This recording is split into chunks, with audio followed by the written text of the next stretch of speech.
The story of this film is set during the Taliban regime in Afghanistan and revolves around the life of a young woman who has two children and a paralyzed husband.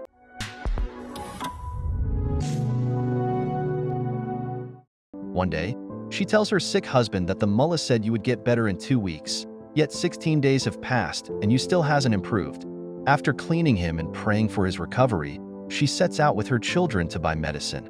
Before leaving the house, she asks her neighbor, "Hasn't the water seller come?"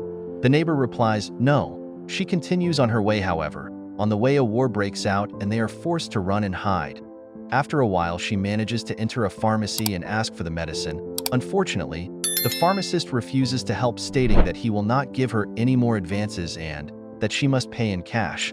Returning home, she mixes some salt and sugar with water and gives it to her husband, telling him to endure until she can find enough money for proper medicine.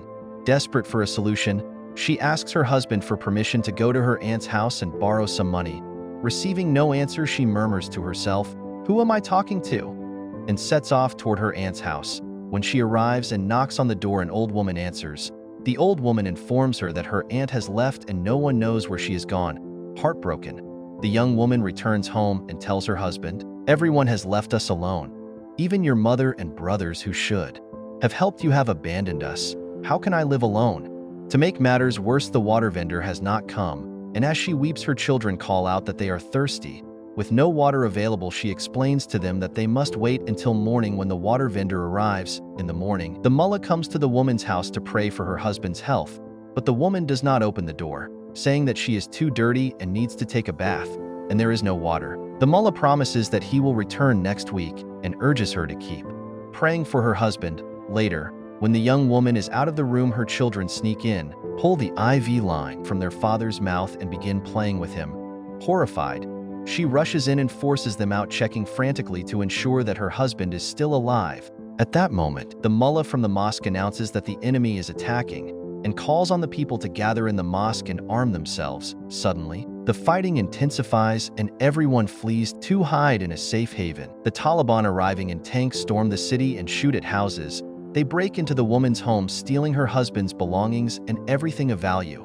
When the young woman emerges from the haven, she finds her house in disarray. Suddenly, she hears a neighbor's scream rushing over.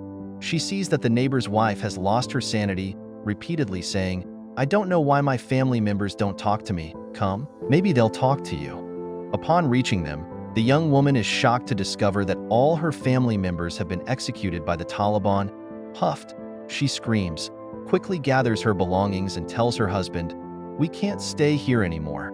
She takes her children and flees in desperation. She returns to her aunt's house and confronts the old woman, demanding that she provide her aunt's address. Finally, she gets the address and goes to see her aunt. Leaving her daughters in her aunt's care, she returns to her husband and exclaims, "Why didn't you love me? You're like my father." She recalls how her father never loved them. He preferred his birds to his family, even placing large bets on them until he lost everything. "Even he lose my sister on bet. I was afraid that he would lose me, so I had to give his birds to the cat." She felt sad because her husband had made her remember this painful memory. In despair, she pulls the IV line from her husband's mouth, picks up her bag and goes back to her aunt's house. But she realizes that every time she talks to her husband, she feels relaxed, and she decides to return home the next morning to care for him. Meanwhile, the mullah came to bury the bodies of her neighbor, and he warns the young woman that today there will be a rocket attack and she should not leave the house. In order to prevent her husband from being hurt and killed, she hides her husband and tries to escape when the Taliban attack her house. But she can't.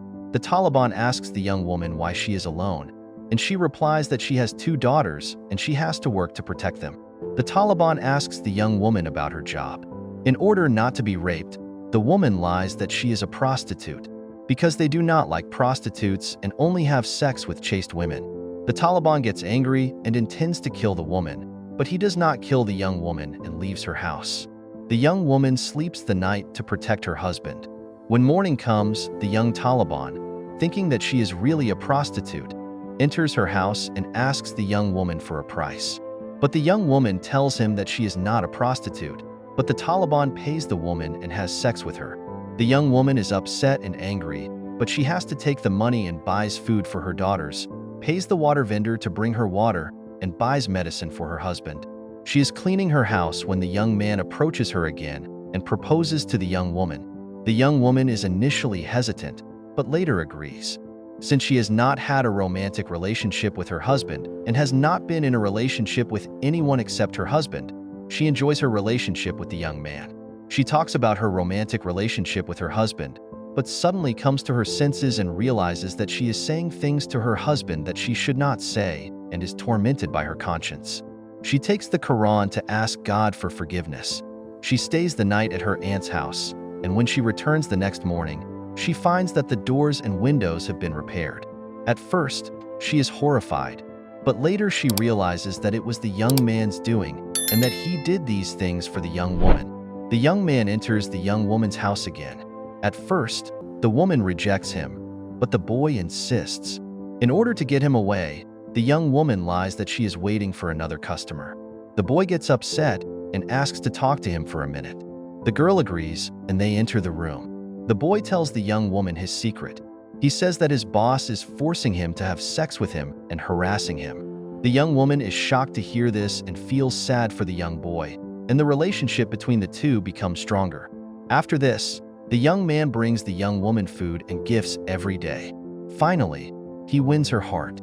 The young woman tells her husband her biggest secret, that both girls are not her husbands. After hearing this, her husband is shocked and moves his hand. The woman was happy that her husband was healthy, but her husband wanted to kill her. But the young woman takes a knife from under her pillow to save her life and kills her husband.